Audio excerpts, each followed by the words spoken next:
like haunted Vancouver. Yeah. All right, everyone, we are now live. Okay, so hello, everybody. Welcome to our very first AMA, the topic being brands and call out culture. So before getting started, I'd like to first acknowledge that we are operating on the unceded territories of the Coast Salish peoples, specifically the Musqueam, Squamish, Tsleil-Waututh, and Semi-Amu nations. So before we totally get started here, let's start off with introductions. I'll start off. My name is Matthew. I'm the co-founder of And Humanity, an inclusive content agency. My pronouns are he, him, and I'll be hosting discussions today. The first guest I'd like to introduce on the panel is Annalyn Wynn. Annalyn brings almost 15 years of leadership in the field of equity, diversity, and inclusion. Sorry. And she's the CEO and principal of the Commons, a diversity and inclusion strategy firm. Her pronouns are she and her. Next, I'd like to introduce Emil Reddy. Emil comes from a social innovation and cultural impact background with the goal of bringing people together to create positive and meaningful change. Their pronouns are they, them. And lastly, we have Tammy Sang, my sister and fellow co-founder. She's the managing director of And Humanity, an inclusive content agency, and her pronouns are she and her. So as everyone knows, this is an AMA. You can ask them anything if you so desire, but of course, our topic today is brands and call-out culture. I'm going to start off with questions. And if you people watching have any, please feel free to comment on the Facebook post, and I promise to do my best to get to them. But just to start off, first question, the topic today is brands and call-out culture. So for those who don't know what we're talking about here, can one of you give a quick overview of what it is and what's happening right now? Oh, we shouldn't all speak out at once. Well, I'll start it off, but please, both of you jump in. So I guess what we're seeing right now is a particular moment in time that maybe keeps repeating itself. So right now, racism, anti-racism, and anti-Black racism in particular, and anti-Indigenous racism as well here in Canada has been, I think, top of mind. It's been forefronted, media has been picking up, and it's been given a certain platform at the moment. And so what's been happening, I think there's been a little bit of a pattern we've been seeing is on the Blackout Tuesdays, we've been seeing companies, corporate companies put out the blackout black squares on Tuesday to show their support and allyship in terms of and their support of Black Lives Matter.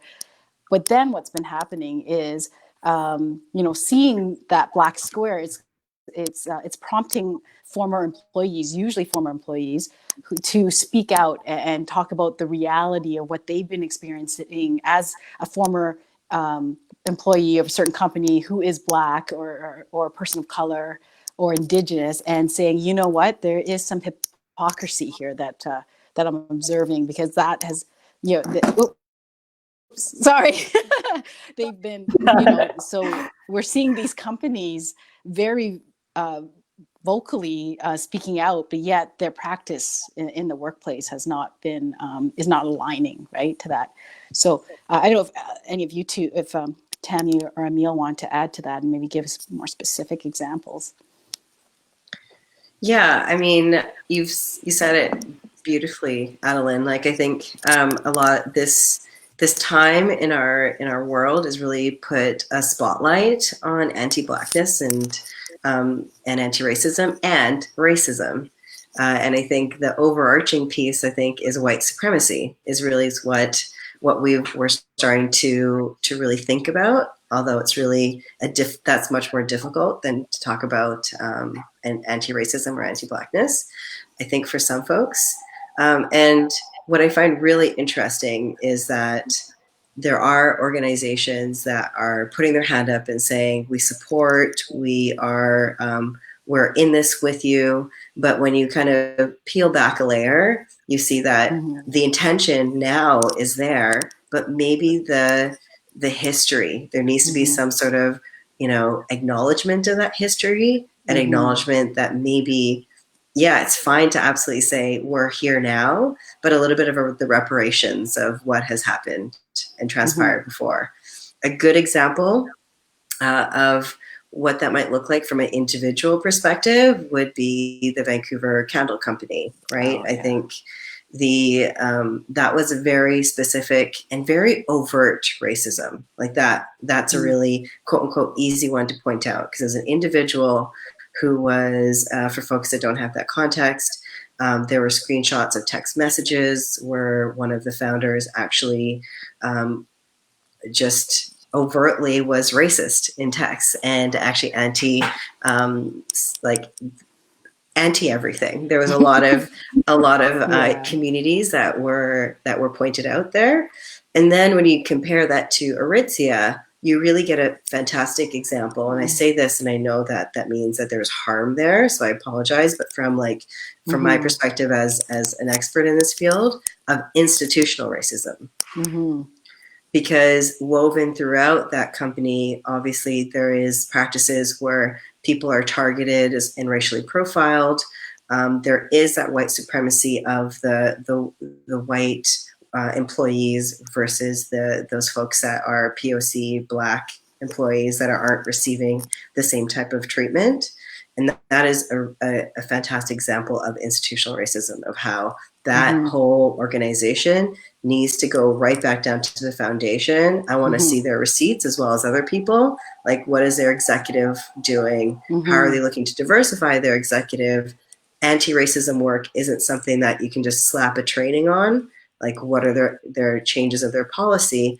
This is institutional work that, for me, I see the opportunity in Aritzia, because the opportunity is there to change. With individual racism, the Vancouver Candle Company, that there's less opportunity there, because that person needs to actually change that he's at that top of that iceberg where it goes so deep and so evident at the same time, And my question with that is that it seems like brands are reacting at more of the most unprecedented speed and the depth of change. Like, why is that happening now than before with, what happened with Trayvon Martin and, other things? Why is it happening now and not before?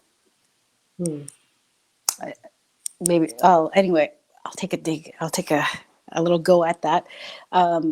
Yeah, I've been thinking about this a lot, like, why now? And I think partly it could be, it's the momentum. I think it's movements building upon movements. And because this anti-racism movement, these cyclical movements that keep happening, this one followed, the Me Too movement, which gained a lot of traction. And I think what people were seeing too is a larger platform, and then an expectation maybe to put out there for people with the larger, these larger platforms, I guess, for the lack of a better word, to say something. And also maybe there's like more calling out. I mean, there might be a safety in numbers kind of thing, because we saw with the Me Too movement that one person coming out and disclosing, and with and the response being, we support you, we hear you, we understand you, then encourage more people, and then there was kind of like this domino effect, and until you reach a critical mass. And I wonder if it's kind of following that. And also, I'm hoping there is a bit more of an educated audience out there. And one that's maybe, I don't know, maybe it's being optimistic of me, but one that is a little bit more aware and a little bit more maybe like literate in these ways, in terms of understanding racism, anti-racism work, intersectionality, maybe anti-oppression, things like that. Maybe there's this education element to it where people are seeing it through a bit more sophisticated lens. And feeling safer, I guess. I won't say safe to do it, but at least maybe a little safer to speak out, knowing that they've seen the support. So there could be, I don't know, there's probably so many elements, because I know there's been people behind the scenes working and dealing with this and doing this work for so long. And so it is, so I mean, that could be why. And also maybe there is a little bit more of acknowledgement within the corporate cultures that, the business case has been made over and over and over again around, equity, diversity, inclusion. So, they may already have those templates in place, and they're like, they're quicker to respond, or feeling like I get it. I see the bottom line being attached to this. We see a new demographic with the Gen X, the millennials, and the Gen Ys going. We will connect our purchasing power to our values. I think there's a combination of all these things. Yeah, I think part. Oh, Yeah. Sorry, go ahead. No, go for it, Tammy. I think also COVID happened, and with COVID, everybody started realizing, we're not invincible. We start realizing our humanity, and we're online a lot, and we're also getting the opportunity to see a lot more incidences actually being recorded and shared publicly.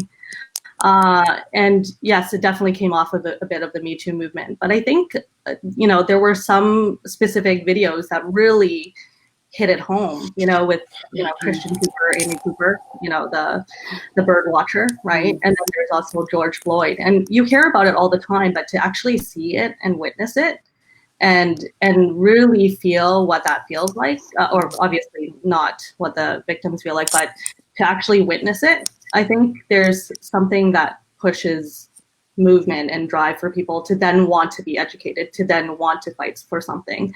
I think that definitely, in addition to being alongside the Me Too movement and whatnot.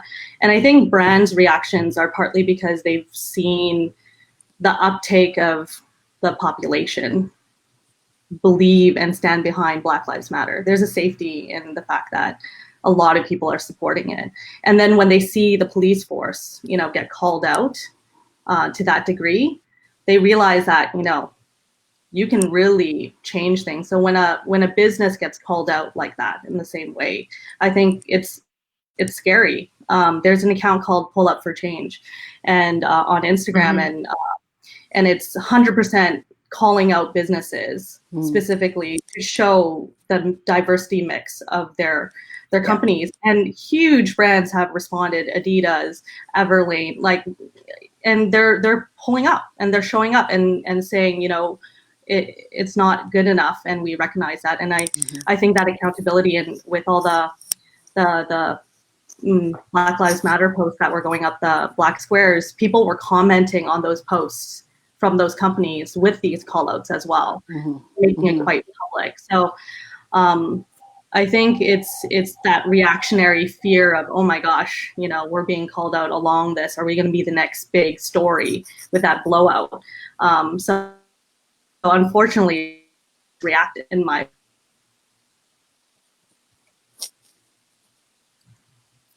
Yeah. Emil, I cut you off a little. Do you want to go, or? I think that we've kind of dove in pretty deep there, but I would say that it's a tipping point. It's like I don't want to drill this down to something that would be like data driven, but there is a tipping point that has been reached. I think a lot of the trends in 2019 were showing that diversity, equity, inclusion, justice, JEDI, however, whatever acronym you choose for this work, was really coming to the forefront when you looked at strategies that brands were moving forward with, both from a moral imperative as well as a relevance imperative and a business imperative around market share, because our whole population is diversifying. It was a topic that organizations that were wanting to stay relevant to the next generation and of consumers was thinking about. People were talking about it. So that, paired with this movement, I think has created the tipping point in the business environment or the business sector, because a lot of time when this type of emotional situation happens, a lot of time businesses stay out of this conversation. They're not one to put up a black square and then put like $100,000 to the BLM movement. They tend to ride this out and not necessarily put their hand up, unless you're like Lush Cosmetics, who does cause marketing as their prime marketing strategy. So it's interesting. I think that there is a combination of both of those things, and we've reached that tipping point. I'm curious to know how, far in the longevity and sustainability of these practices. I don't want to see Band-Aid solutions. Like, we brought in a D&I expert for 3 months. We gave everyone mandatory training on unconscious bias and D&I 101. and our, we reviewed our leadership, our board or recruitment strategies. I would love for there to be some deeper long-term work of looking at that institutional racism and how to actually, dismantle that. I completely And agree. I building think off- brands can. Oh, sorry. Just the last thing is, No, I think brands cannot have they now need to have a value stance. That's what the newer generations want. They want to know what you stand for. So I don't think you can exclude yourself from that conversation anymore. Excluding it, saying that you're apathetic. So building off that, we have some questions coming in from viewers. This one from Newton. Is it about having diverse faces in upper management, or people that quote unquote get it more, or people that get it more important? Can I just can I take that one first? I would say absolutely, definitely. We need to diversify upper management, C-suite, director level and up. I think that when you look at the demographic of many organizations, regardless across sectors, you'll see that the more frontline the position, the more potentially the more diverse that those folks are. And then as you move into management, there tends to be less that diversity. My dog is going to bark. The mail carrier is coming in. Just a heads up. And so I do think that it does start with that. And that has to do with, again, the fact that societally, there hasn't been as many opportunities to get that 10 years plus experience in the C-suite. If you are a person of color that hasn't, Peanut, quiet. I'm going to put myself on mute and let Adeline go next. Actually, just to clarify too, because the question asks, is it about having people diverse faces in upper management, or just people that get it more? So focusing on that aspect as well. Okay, so I'm going to actually pull a quote here from the Aritzia situation, and it was definitely the fact that you have to have people of color talking about situations that have to do with people of color. This was specifically Black folks, right? This is the person who actually called the organization out. A whole bunch of non-Black people cannot sit down and talk about Black issues and talk about how they're going to fix Black issues. So unless you have Black peers, there's nothing you can do that's going to fix this. And then the idea of having someone that, there's nobody that I could possibly talk to about how I was feeling because there was no one that looked like me. Representation matters. Having someone that looks like you, that understands not saying that everyone is the same, some of the experiences that you've had, those things matter. And absolutely, you can have someone that gets it, but how deep, like without that lived experience, what are they getting? I'm curious about that. And if we just say, let's really train white C-suite executive level folks, that's great. But there's nuance. There's nuance of childhood experience, perseverance, resilience, that the microaggressions that maybe that person is not going to completely get, but they can absolutely be an ally. But I'm curious to know what Adeline thinks as well. Yeah, and thank you, Emil. I think that was a really great answer, and I'm with you. Like, I'm going to emphasize, yes, the lived experience. It's invaluable, and you're not going to get where you want to go without it. And then I don't like either or situations ever anyway. So I say you need both. And I am liking this. I'm liking this trend I'm seeing sometimes where senior leadership is stepping down to make room for diversity. And I think that is such a powerful action to take, and an acknowledgement that even if they get it, because I feel like they have to a certain extent get it to do that, and you have to be privileged to be able to do that, obviously. And then I want to add in that we can't just put faces in the boardroom, obviously, because we need them to feel supported. We need to we need to make sure there is structural and systemic change in place. We have to look at the inclusion aspect, but also and they cannot be a token. So they can't be the only one Black face, one Indigenous face, around the table. And we have to make sure that they're not having the same experiences as a lot of POCs are having when they are given a C-suite position, which I would like to add is often a chief diversity type of position. That is not good enough, and that also puts a lot of responsibility on one person. And it's like that, just putting that labor on that one person, that's not making systemic change.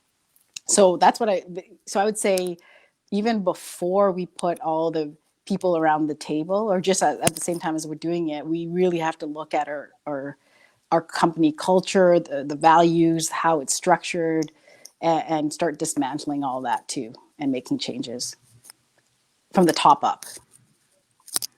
Great. I have a question here from Rajiv. In your opinion, for brands, are stakeholders considering these callouts as one-time, quote-unquote, mass activism movements that needs to be tackled with the required emergency responses, or are they actually willing to commit time and finances in the long term to correct this forever? Tammy? Yeah, I just feel like you have to ask them. What do you see? Well, what are you I observing? think that, like what you said, is like what, in Canada by 2036, our entire country will be a minority majority country. If you're not committing to it in the long run as a business, you're going to fall behind. Like, that's the reality of it. Every major city in Canada right now, correct me if I'm wrong, you guys would know this, is already a minority majority city. So yeah, I mean, or they're getting there. Yeah, or they're getting there. I mean, the point is that there has been so long a business case about diversity and inclusion in the recruitment and hiring and staffing, and now it's really showing that in the marketing side you need to do that as well. There's stats on how Gen Z and millennials also purchase based on how inclusive you are, and whether or not you stand for a value. So whether or not they commit to it and do it will depend on the brand. But I do think that all the smart ones will.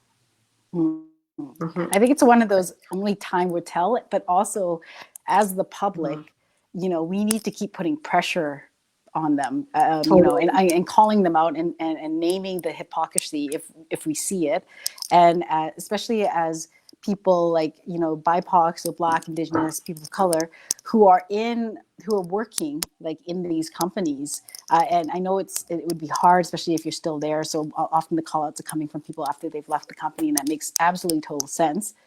But we need those people to be our eyes on the ground to let us know if these companies are actually living up to what they're saying they're going to do, and and I would say you need to put the structures in place. I keep going back. I'm a big systemic person, but even implementing some sort of whistleblower program within your company would be huge, because we need people to not leave before to not speak out until they leave. Right? You don't want to be losing those valuable BIPOC employees, but you want them to be there and feel that they have a voice and a form and a way to report what's going on if they don't have trustworthy HR, right? So yeah, I think through that question, it's just it's way too early to see. Yeah.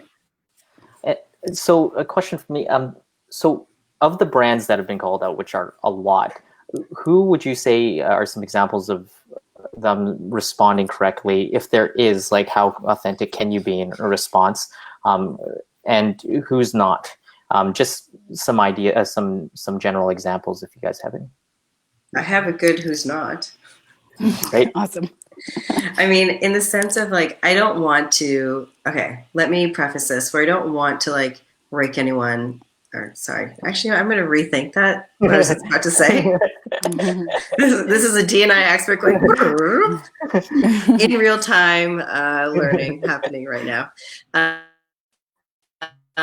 don't really want to go too far here, but the example that I used of the individual racism piece with the Vancouver Kennel Company, to say that you're just going to step back from the company for a little while to do some work. It's I would really have loved for that founder to say, I am completely disassociating myself. It's not really vague, soft language of step back and I'm going to reach out to folks. And it, to me, just doesn't ring true. I want to see step-by-step action of what's going to happen with timelines associated to them, with a third party, you know, accountability aspect to it. That's the kind of action that I would love. And even from the Aritzia example, those are the two that I really dove into quite deeply.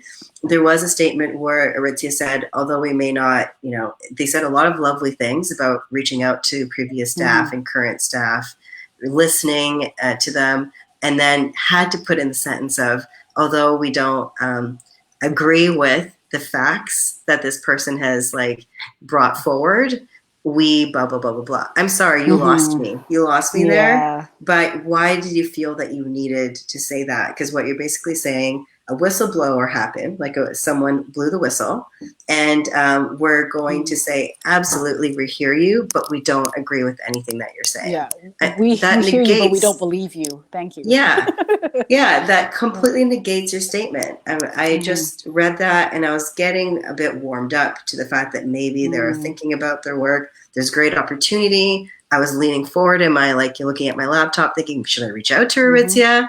And then boom, that line happened, and I was like, no, it's too bad.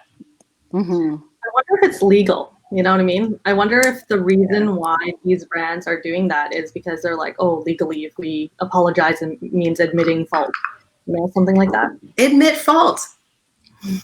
Say we got it wrong. You know, that validates that experience, acknowledges something, and say, this is what we're doing. This is what we're doing to, sorry, I apologize, I jumped in there. I get really fired up. Apologize, admit you've done something wrong. You know, I think that that's extremely important, because how many microaggressions do folks have to endure, and macroaggressions of this sense of like a feeling like we did something wrong and we're not being believed. And when you do that, that validates that internal script. I'll use an I statement that I have, that, you know, it's me. I'm the one that's wrong, and I'm the one that's not good enough. And that's damaging. And that's just not right. Yeah, exactly. And historically, that's how it's keeps being flipped, right? It's the, oh, I'm sorry that you're angry, right? So as a BIPOC person, you're the angry one, and, you know, we're sorry you're angry, but we negate the actual experience itself, right? Like it becomes also an individual experience versus something that's a larger issue. And I believe I was speaking to, I think it was actually you, Adeline, before, where you were talking about Pepsi and their response to the whole Kendall Jenner commercial, et cetera, like that. And I think we had a discussion before, but it kind of bleeds into a question that Mark is asking. Are there legal repercussions to a proper brand apology? Because Pepsi did the same thing in terms of, we're sorry that we hurt you, you know, that type of thing. Like the soft serve apology. Yeah. I don't have a legal background, so I'm sure there is. I'm sure, you know, with a big company like Pepsi, they have their own in-house legal. I'm sure a huge department, and who probably looks over every statement like that. And maybe but the thing is, it's still not good enough, and it's almost like maybe better not to make that apology then, if it's an apology that's so empty. And so empty of next steps, and doesn't even acknowledge or take any accountability, then almost like, you know, what's the point? Yeah. And we read through it now. Like when I was talking about the literacy, I think that some people are gaining out there in terms of this type of, you know, understanding and knowledge. You know, we can see through that so easily. So, and you know what? When that Pepsi situation happened, that's almost like so dated now that the expectations are way higher. Yeah. Because that type of apology might have landed like, heck, even like 6 months ago, a year ago, 5 years ago. No apology might have landed, you know, 5 years ago. What needs to happen now is, like, we acknowledge that this happened, like acknowledging that it happened. And these are the steps that we are going to take to, like, move forward, to move past this. I think that is what my expectations are as a person of color, as a trans person of color, and as a D&I expert. It's that make it right aspect of the apology that I think people keep forgetting about. And in many ways, it's one of the most important. Otherwise, it's words. And I mean, there's something in acknowledging, which is powerful. But then we want to. It's always like, then what?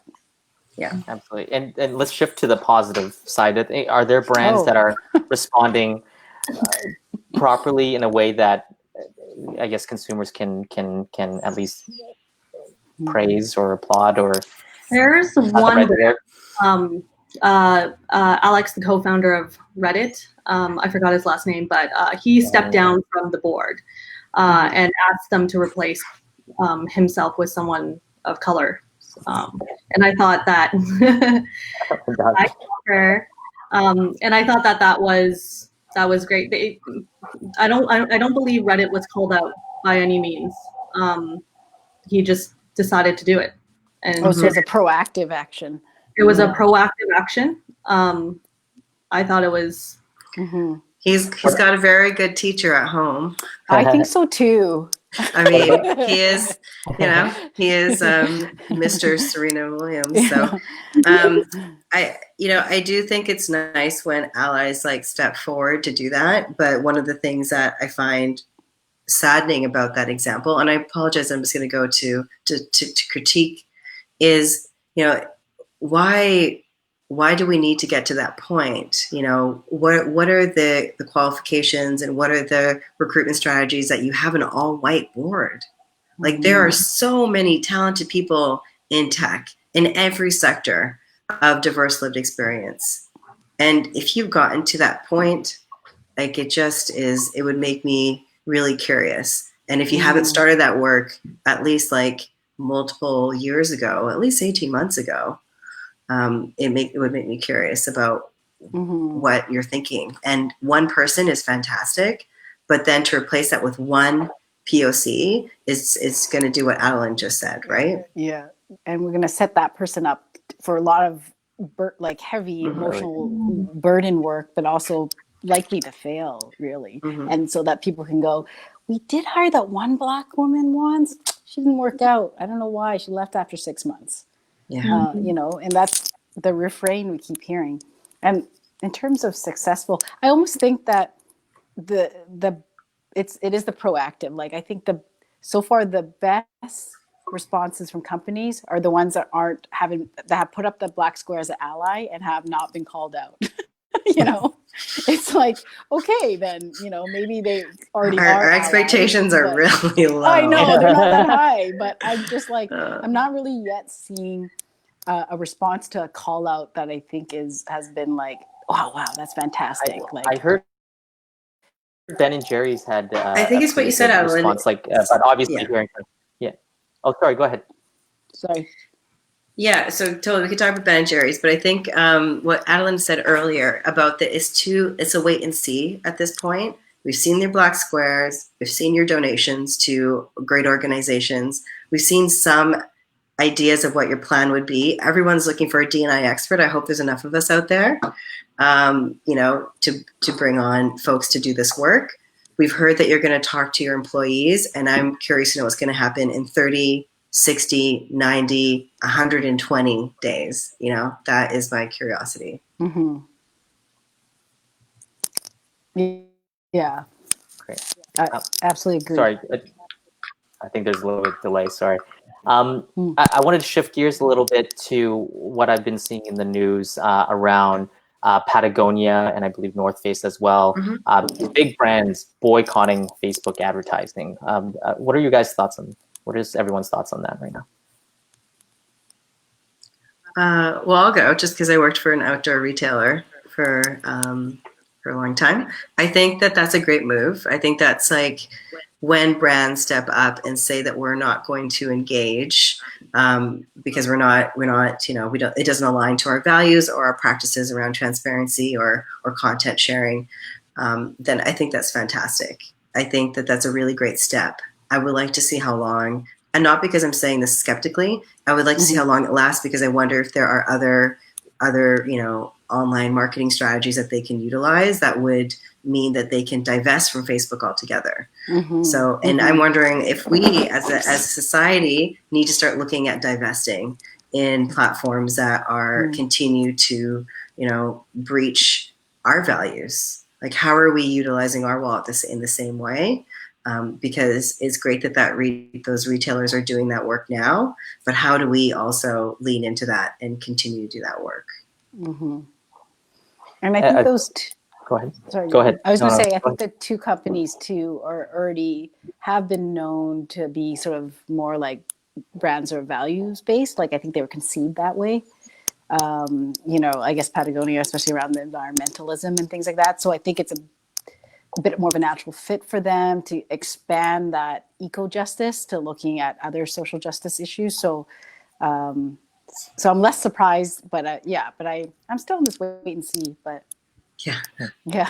So, great question here from Namita. What steps can smaller brands or companies take if they're being called out, apart from apologizing, since they may not have the capabilities, resources, etc., to take big actions? Want to go first, or should I? You go ahead. Okay. If you got something on the tip of your tongue.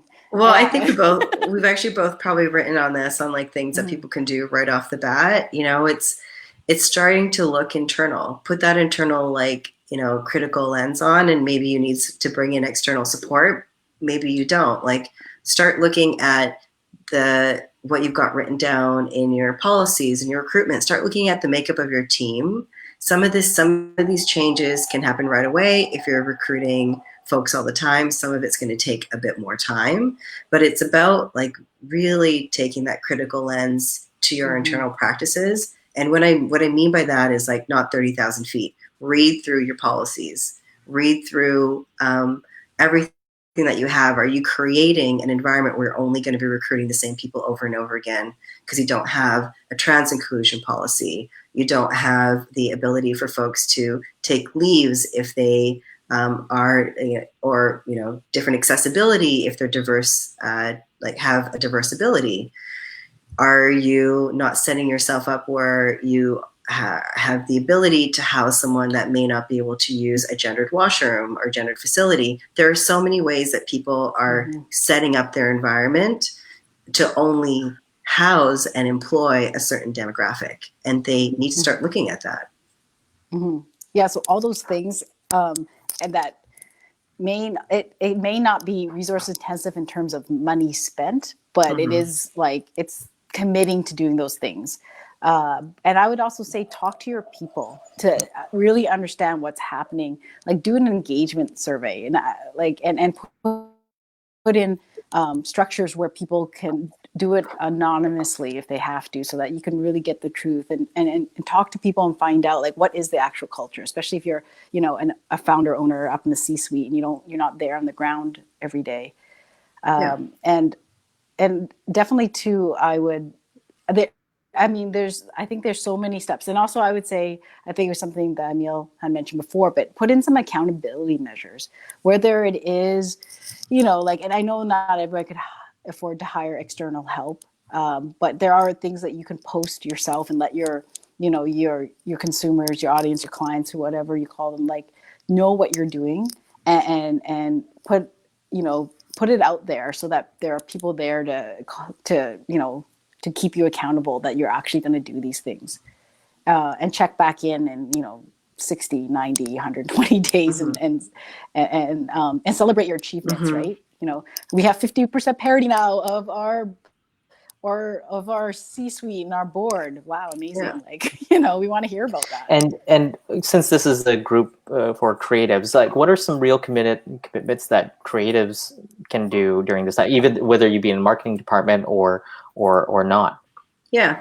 I mean, I think we mentioned some of the internal structures. We're both systems people, obviously, so we've talked a lot about that. But from a marketing perspective, there is the internal and then the external ways that you are showcasing your brand. Internally, you're ensuring that your policies, your procedures, everything kind of, you know, line up to your values and being a value-based brand, hopefully.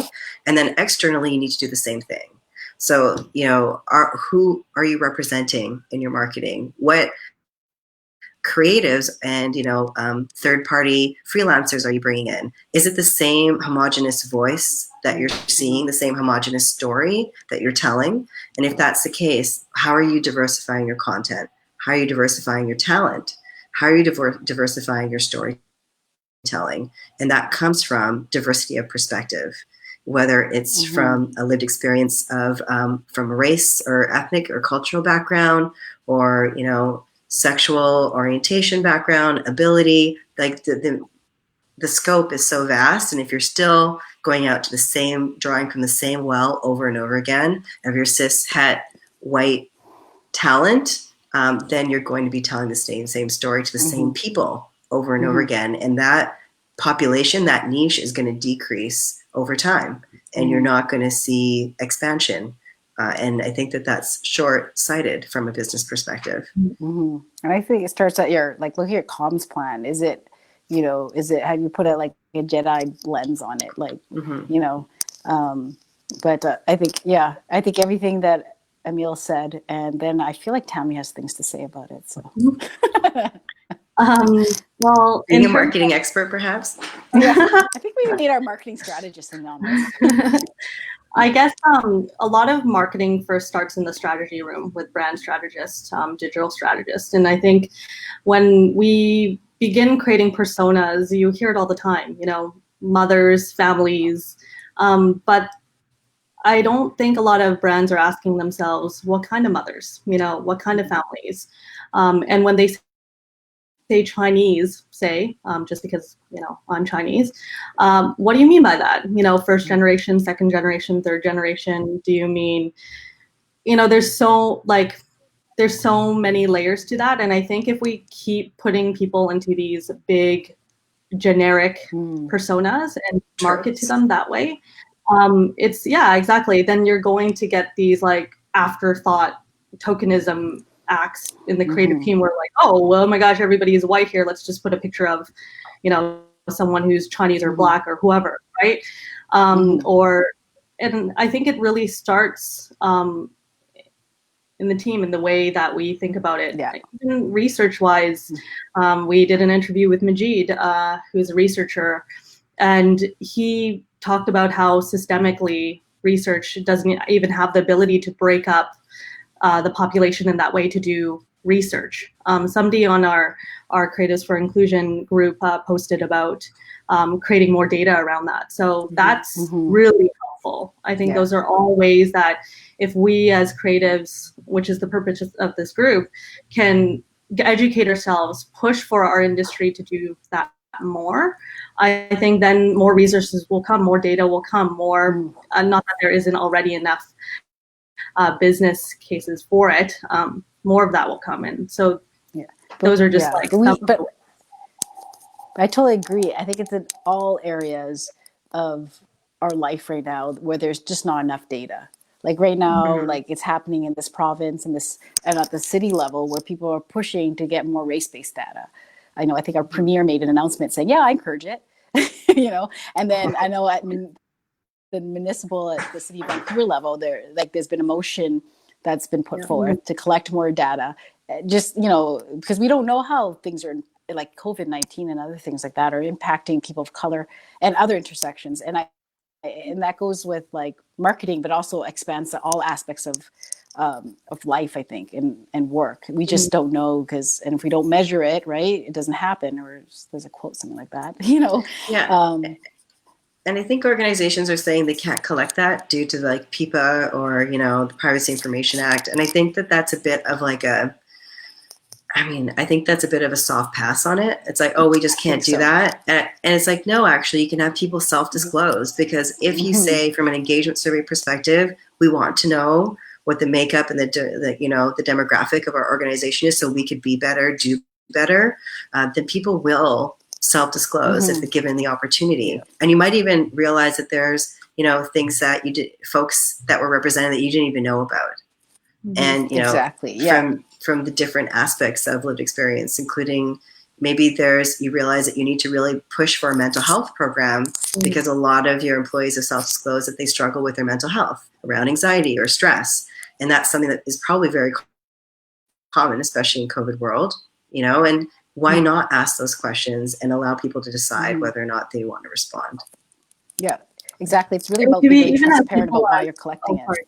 Yeah, sorry, go on. Yeah.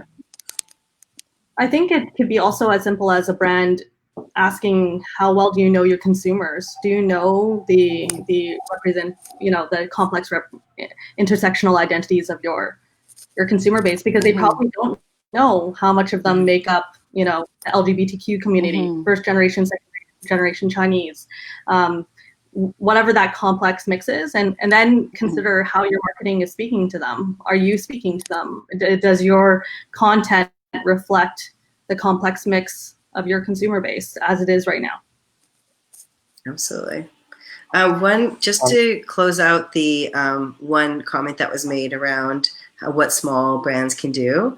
Adeline made a really great point of reaching out to employees through engagement surveys and ensuring that their voice is heard. The one caution tape I'd put around engaging employees, and I know that Adeline believes the same thing because I've seen it in some of your writing, is not to lean solely on your employees to do this work, right? Creating an ERG, an employee resource group, is great. If you're not, requiring that resource group then creates a D&I strategy. That is not the role of your employees. If there's someone that's putting their hand up saying, I want to do this work, pay for their training. If they want to get more training in it, pay them for their time that's above and beyond their title and the work that they're currently doing. And do not think that simply because you've got a diverse workforce, you now have experts that you can now bring in to talk about their lived experience to create a strategy and implement it. Absolutely bring people to the table, nothing for us without us, for with by. I definitely believe in all those things.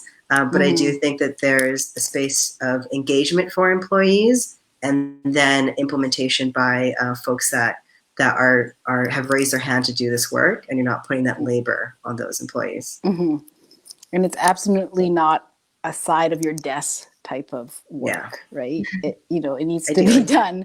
It needs to be compensated. It needs to be dedicated, right? So much of this kind of work is always, that diverse staff, side of the desk, do everything that you're already doing, and plus this. It's like social media and marketing. Sure. Yeah. Okay. Great question about the responsibility of large brands from Mark here. What is the responsibility of large brands to society versus what's good for business? Example of Nike. He said they're championing the D&I initiatives with like the Colin Kaepernick story versus their ongoing sweatshop labor conditions. Can we applaud a brand that's based on its response to current news, or should they be judged based on the record as a whole, etc.? Yeah, I think that's a great question. Go ahead. Do you want to go, Adeline? No, you can go. Well, I think because of my recent experience working with Mountain Equipment Co-op, I know that you need to look at the business from a holistic perspective. And I'm not saying that MEC is perfect. I'm not going to now talk about how great MEC is versus other brands. But you need to start thinking about, the aspect of what social justice means in the context of your work. And does that mean coming from a fair trade perspective? If you're in the retail chain, is that something that you want to look at from how your product is made and the whole supply chain of that product? Because if you're not going to look at it holistically and only look at external marketing strategies, then you're just putting paint, a facade over a house of cards, right? It's not really going to last. And people are, looking behind that first layer. They're looking to see what else there is. So it has to be systemic. The change has to go from top, bottom up, all throughout. And I know that that's intense work, but if you're going to be someone who is fighting for social change and engaging in non-fair trade practices, that does not align to value. Everything needs to go right back up to your social purpose. And if it's not, if there's a break in that line, then I would have curiosity of why that gap exists. And if it's due to, economic issues or, struggles, then I know that retail has to go fast and it's 18 months out before you make a change. I would say invest in that time. Take that, 1 or 2 season hit. If you're going to move into the expanded size margins, take that hit and know that once you build trust with that community, it's going to happen. Hmm. And we also don't want to get into the practice of looking at issues in a hierarchy. Okay, I'll speak out about anti-racism, but yet my my practices around LGBTQ inclusion or support is really problematic, or my anti-poverty work is problematic, or I'm saying that people of color in the global north is worth speaking out against, out in support of, but then I'm taking advantage of racialized people in the global south. Like, I'm taking advantage of their labor. Like, that just doesn't align. And then we're creating these hierarchies, and it's still very hypocritical. And I think we, like Emil said, people are learning how to look under the layers, right, to see exactly what you're doing. So Yeah. just Sorry. building off of that. Oh, sorry, Tammy, go ahead. Just to slip in here just quickly. We worked on a brand inclusion framework, and what that was is to let brands know, what's real inclusion and what's, performance inclusion, right? And performance allyship. And when we talk about, ones that are, showcasing it publicly but not doing it inside, that's not real inclusion. Mm-hmm. You have to, if you want to be an inclusive brand, you have to first, there's inclusive brands like Venti who are built off the foundation of being inclusive. But then you have the ones that are striving to hit that level of quality, and those individuals need to show advocacy work. They have to show that it's institutionalized in the way that their business runs and in their communication. Those are the three pillars, right? So if you're going to say that you're an inclusive brand, you have to do those three. The problem with that, though, is that there are so few examples. It's really unfortunate, but there are really few examples actually upholding those. I think we could have a lot of room for growth.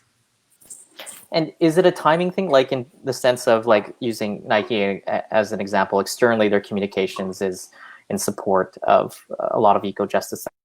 But what about, like, is it a timing thing that they are working on their external communications first and then they can work internally, or do they have to finish working on themselves internally first before communicating? I think we're going to agree here that it has to happen in tandem. Yeah, and it has to just be done honestly and transparently. Like, you can't say, I'm already here and I'm going to put out my external marketing and say, we've reached this level of whatever, like equity and inclusion and justice within our organization, and it hasn't happened. But you can say, look, these are practices that need work, and this is where we're doing well. And we have, we've made a commitment to making these changes. That's very honest. Like, it's, you got to be authentic, you got to be honest, and it has to be done, at the same time. And you also probably want to do your work for 1 second. We have about 7 minutes left, so I just want to make sure that everybody throw in your final questions. I see 3 that I haven't asked yet, but throw in your final questions so that we can make sure we can fit it in. Sorry, go ahead. I was just saying it's an ongoing journey. It's a constantly learning, evolving process, but you have to commit to it. And it's a lot of work, but that's what it takes to be inclusive. And I think that, as a community, I'm going to speak as like a consumer now, as a community, as a person, I have a lot of grace for an organization that is going to say, we are intending to do this work. This is what we're doing. We're not going to get everything right off the bat, but we're doing this work and this is how we're keeping ourselves accountable. That, intention plus action plus authenticity goes a long way for me. And I'm not asking anyone to be perfect, because there's things that they don't even know that they don't know, right? That is the issue here. If you don't have that diverse lived experience, you're not going to really know what it is that you're missing. And that's why you need to have someone shine a light on that to say, here are the areas and the gaps that are opportunities for you to reach more people. And then you do that and they're like, oh, wait a minute, there's also this. Like, that is the nature of learning and iterating and moving forward. When no one's expecting anyone to be perfect, because what is perfect anyway? It's so subjective. Right. And if you wait until you're going to be perfect before you do something or take that first step, then it'll just never happen, right? And I think personally too, I only speak for myself, but I definitely would rather someone take that first step and make a mistake and learn from it, obviously, than to never even get in the arena at all, kind of thing, never even try, Exactly. right? Great. We have a question in here from, I believe, Rajiv again. I feel that most of the brands realize the importance of allyship, but many brands are afraid to initiate because they're scared of getting accused of woke washing. Are there ways in which brands can initiate this process more safely and naturally?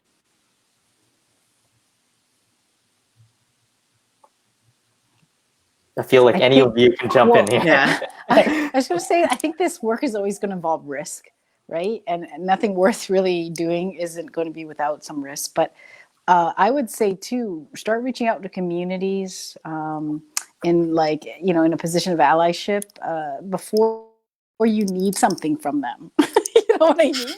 Form those relationships and offer like come to them with things that you could support them in, right? Knowing because you're in a place of privilege, especially if you're a larger brand, you've got resources and things like that. And you already have that relationship. So is there some way that, you know, they could reciprocate as well? I mean, that would make a lot of sense, right? So that's one strategy. Definitely. You know, a relationship is huge.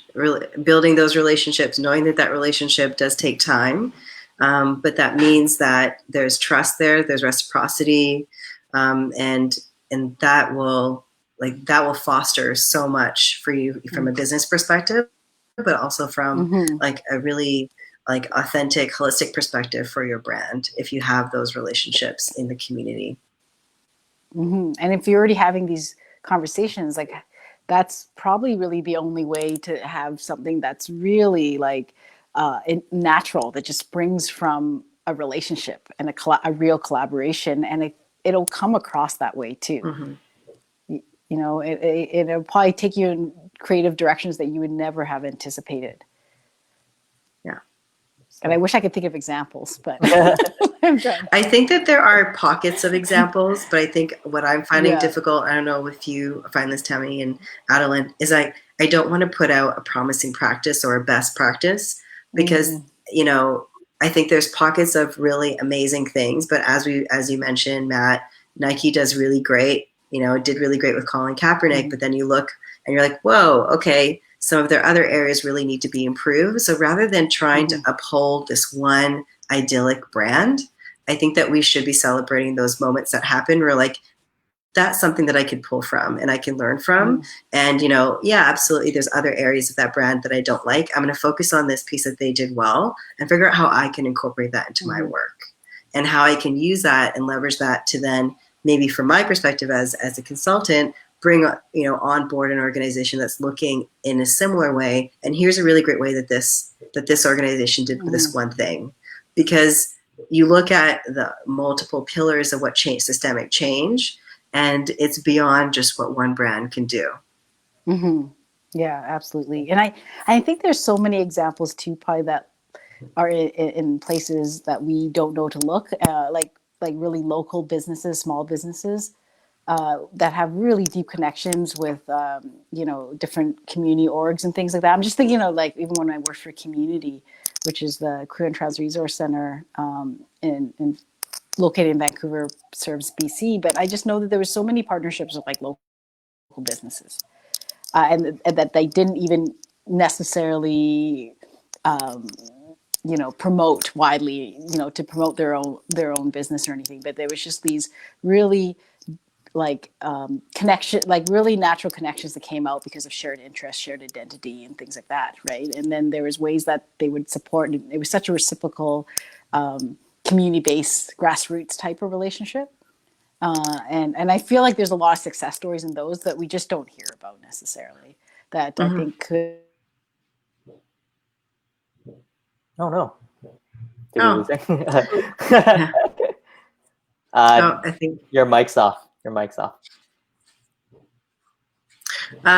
Yeah, so I agree that we need to hear more of those stories. I think that this is the opportunity for folks that could potentially do some of that storytelling. The fact that all of us are like, yeah, I can think of one or two examples, but we don't have these very strong tip of the tongue, because I do think that right now we're very focused on what we could be doing better, means that there's an opportunity to do some really great storytelling. I would love to see, the top, like, from a positive perspective, like top 10, ways that we've seen brands do something really great with X community or Y community, or, within their HR practices. I would love that resource. Great. And I'm surprised that you brought up. Oh, sorry, Matt. Oh, go ahead. I'm surprised that you didn't bring up the Starbucks trans commercial about the names, because that's a really good example of building allyship with the organization. It's called Mermaids, and it's helping youth in transition, I think it is, and really kind of telling a really authentic story, and then having dedicated proceeds to the mermaids. So I think there are definitely these pockets of examples out there. Gillette did one as well about the first shave. Yeah, but I totally agree. It's then looking at the brand as a whole. It's not you're not inclusive just based on one ad and one campaign that you do. It's about the commitment and that that movement towards that. But I wanted to bring those examples up since totally. And that Starbucks commercial really made my trans heart, explode in a really great way, because I know that youth. I've been that youth, and I've worked with that youth of being seen for the first time. But it's hard because I can't get, those two, Black men that were sitting in a Starbucks just trying to sit there, or that Black man who was waiting for his like friend or a meeting, and he was like kicked out, and the cops are called. And so it's hard because yes, there's a great example, but. And sorry, Annalyn, your mic is still cut, so we can't hear you, unfortunately. So you might want to disconnect the headphones, sorry. But I do have to, just because we've run out of time here, I do have to cut this a little bit short. So I didn't get to everyone's questions, but I want to end off with one of the users' questions that I think is a good one to end off with, which is, you touched upon this a little bit, but how should brands who, a majority of brands in the world have not been called out? So how should those brands who want to be allies, what is one thing that you would recommend that they can do proactively right now that is something that is actually very helpful in the stage and not something that's performance, etc.? I'll start, and I guess we'll take turns to wrap this up. But I think you start looking at internally, be honest about the breakdown of your team, and then as a brand strategist, look at your communications. Are you inadvertently or accidentally, excluding part of your consumer base without knowing it? I think that's the very first step, and then create a plan to fix that. Yeah, I agree. It's very unsexy. It's like do an internal audit. Do an internal audit and an external audit of your social media marketing, and start from there. Like, it's not like here's 5 ways you can create action now, and these are the outcomes in the next 6 months. Although I think I've written an article similar to that, but it's like you start with authenticity, transparency, communication, reciprocity, collaboration, be transparent about your processes and your practices, change your processes and your practices and policies. It's stuff that is like what I would say change-making work, which means that you need to put the work in, and you'll definitely see the rewards of that work. Some of them will be short-term, but it's about making sure that your brand stays relevant for the long term. So that's going to take some work. Great. And I was going to end off with Adeline, but it seems like she left early. But we have run out of time. Like I said, thank you for those to those that have been watching. Thank you to obviously you three for your amazing insight. This video will stay posted in the Facebook group for future viewing. If you missed anything, it'll be there, so no worries. You can save it, see it later. If you think anyone else might be interested, please feel free to invite them to the group to check it out. We're going to continue to try to put out more resources like this and content like this to serve the community. And if you ever have questions or want something specific, please don't hesitate to ask us. We're happy to answer. And Emil and Adeline are both in the group as well, so they also can field answers. I'm just assuming that about you, but they can also field some answers. So that's it. Thank you again for your time and everyone for watching. Bye for now. Bye. Thanks so much. Bye-bye. Bye-bye. Take care, everyone. Bye. Bye.